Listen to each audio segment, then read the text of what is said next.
नमो राघवाय, नमो राघवाय। जय जय श्री सीताराम, जय जय श्री सीताराम। बोलो वृंदावन बिहारी लाल की जय। यदि इस भवसागर से पार जाना चाहते हो तो मेरे प्रिय भाई एवं बहनों, सभी से मेरा हाथ जोड़ के आग्रह है, प्रार्थना है कि जब भी टाइम मिले, जिस भी तरह मिले, आप एक अध्याय का पाठ गीता का श्रवण अवश्य करें, किसी भी तरह करें। पुस्तक ला के करना चाहें पुस्तक से करें, अपने YouTube के माध्यम से करना चाहें तो ये मैंने बिल्कुल भी जैसा लिखा हुआ है वही मैंने आपको सुनाया है, तो इस तरह सुन सकते हैं। संस्कृत में यदि आपको बहुत ज्ञान है तो आप संस्कृत से सुन सकते हैं। हिंदी इसलिए क्योंकि संस्कृत प्रत्येक प्राणी को समझ में नहीं आती है।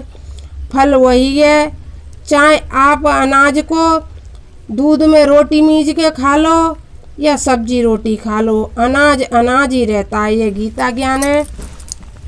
संस्कृत हमारी सर्वश्रेष्ठ भाषा है, लेकिन फल इसका दोनों का बराबर है, चाहे आप संस्कृत में सुने या आप हिंदी में सुने।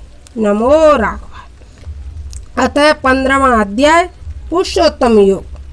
श्री कृष्ण भगवान ने परमेश्वर का सात्विक रूप समझाने के लिए कहा, हे अर्जुन, यह जो मूल है यह स्थिर रहेगी या नहीं, ऐसा ही अर्थ संसार वृक्ष का है। इसके जानने वाला ही वेद वेत्ता है। इस वृक्ष का मूल कारण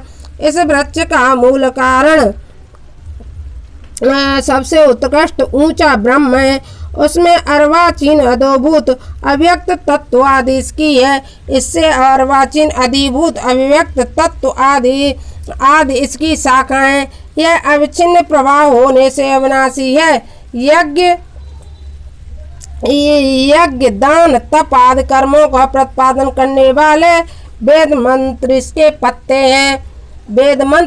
पत्ते हैं। इस संसार रूपी वृक्ष की शाखाएं गुणों से बढ़ती हैं, विषय ही उनकी कोपलें हैं। ये मनुष्यों में कर्मों के अनुसार बांधने वाली है। इस संसार के सूक्ष्म का स्थूल रूप नहीं दिखाई देता। इसका आदि अंत और वर्तमान नहीं है। इसलिए इस अवस्था को जिनकी जड़ें अहंता, ममता एवं वासना रूप अति दृढ़ता से जमी है, वैराग्य रूप शास्त्र द्वारा काटकर उस परम पद परमेश्वर की अच्छी प्रकार खोजना चाहिए, जहाँ पहुँच कर फिर नहीं लौटते। जिस परमेश्वर ने इस पुरातन संसार वृक्ष की प्रवृत्ति है, उस ही आदि पुरुष नारायण की शरण में मैं हूँ, ऐसा समझकर मान एवं मोह को नष्ट कर, आसक्ति को जीत कर, निरंतर भगवान में स्थिर, कामनाएं नष्ट कर, सुख दुखादि द्वंद्वों से विमुक्त ज्ञानी जन उस अविनाशी परम पद को प्राप्त होते हैं। जिस स्वयं प्रकाशमय परम पद को सूर्य, चंद्रमा या अग्नि प्रकाशित नहीं कर सकते और जिसकी प्राप्ति कर फिर लौटते नहीं है, वही मेरा परम धाम है। देह में जीवात्मा मेरा ही अंश है। यही प्रकृति में स्थिर मन और पांचों इंद्रियों को आकर्षित करता है। जैसे वायुगंध के स्थान में गंध को, वैसे ही जीवात्मा मन और पांचों इंद्रियों को त्यागे हुए शरीर में नए ग्रहण किए हुए शरीर में ले जाता है। वह स्थिर होकर श्रोत्र, चक्षु तथा रसना, घृणा और मन को आश्रय में विषयों को भोगता है, किंतु शरीर को छोड़कर जाते हुए, भोग करते हुए, तीनों गुणों से युक्त रहते इस जीव को अज्ञानी जन नहीं देख पाते, ज्ञान ही तत्व से जानते हैं। योगी जन भी यत्न करके इसे आत्मा में स्थिर देख पाते हैं। जिनका अंतःकरण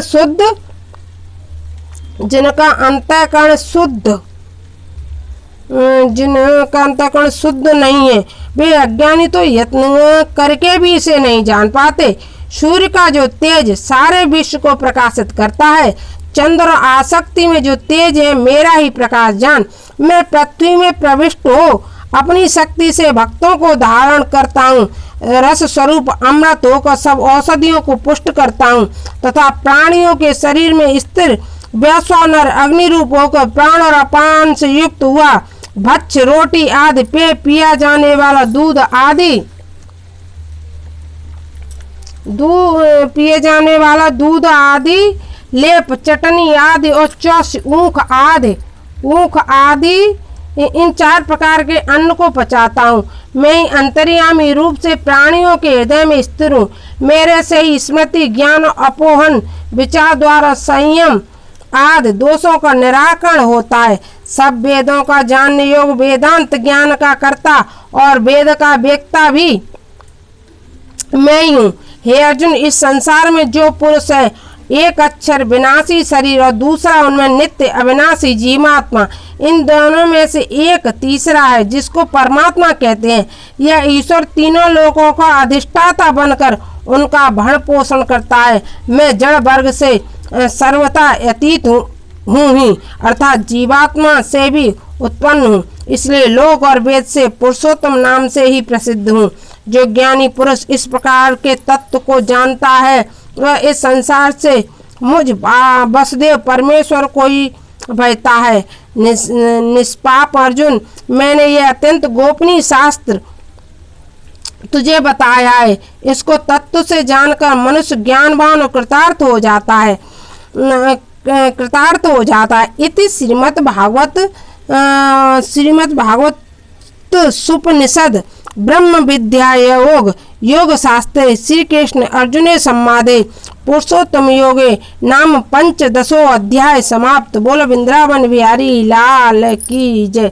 जय जय श्री सीताराम।